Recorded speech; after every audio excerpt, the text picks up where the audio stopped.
राधे राधे, जय भगवान जी।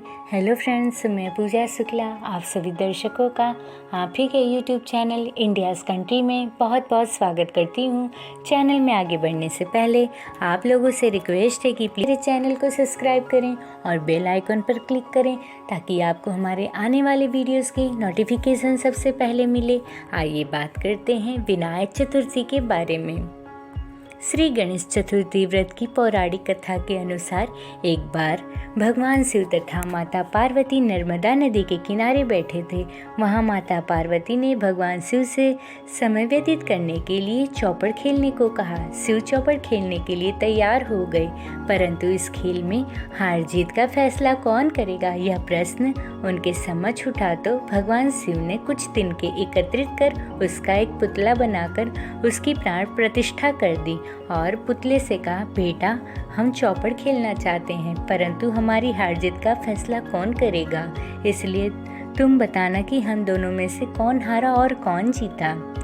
उसके बाद भगवान शिव और माता पार्वती का चौपड़ खेल शुरू हो गया। यह खेल 3 बार खेला गया और संयोग से तीनों बार माता पार्वती ही जीत गईं। खेल समाप्त होने के बाद बालक से हार जीत का फैसला करने के लिए कहा गया, तो उस बालक ने महादेव को विजयी बताया।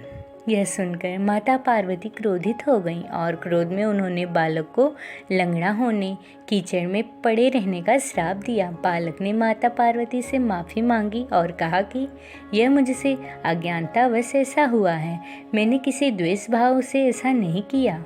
बालक द्वारा क्षमा मांगने पर माता ने कहा, यहाँ गणेश पूजन के लिए नागकन्याएं आएंगी, उनके कहे अनुसार तुम गणेश व्रत करो, ऐसा करने से तुम मुझे प्राप्त करोगे। यह कहकर माता पार्वती शिव के साथ कैलाश पर्वत पर चली गईं। 1 वर्ष के बाद उस स्थान पर नागकन्याएं आईं। तब नागकन्याओं से श्री गणेश के व्रत की विधि मालूम करने पर उस बालक ने 21 दिन लगातार गणेश जी का व्रत किया। उसकी श्रद्धा से गणेश जी प्रसन्न हुए। उन्होंने बालक को मनवांछित फल मांगने के लिए कहा। उस बालक ने कहा, हे विनायक, मुझ में इतनी शक्ति दीजिए कि मैं अपने पैरों से चलकर अपने माता पिता के साथ कैलाश पर्वत पर पहुंच सकूं।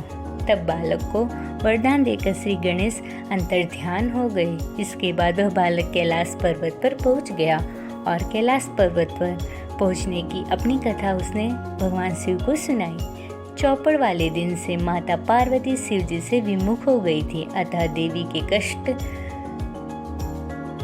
के रुष्ट होने पर भगवान शिव ने भी बालक के बताए अनुसार 21 दिनों तक श्री गणेश का व्रत किया। इस व्रत के प्रभाव से माता पार्वती के मन से भगवान शिव के लिए जो नाराजगी थी वह समाप्त हो गई। तब यह व्रत विधि भगवान शंकर ने माता पार्वती को बताई। यह सुनकर माता पार्वती के मन में भी अपने पुत्र कार्तिक से मिलने की इच्छा जागृत हुई। तब माता पार्वती ने भी 21 दिन तक श्री गणेश का व्रत किया तथा दुर्वा, फूल और लड्डुओं से गणेश जी की पूजा अर्चना की।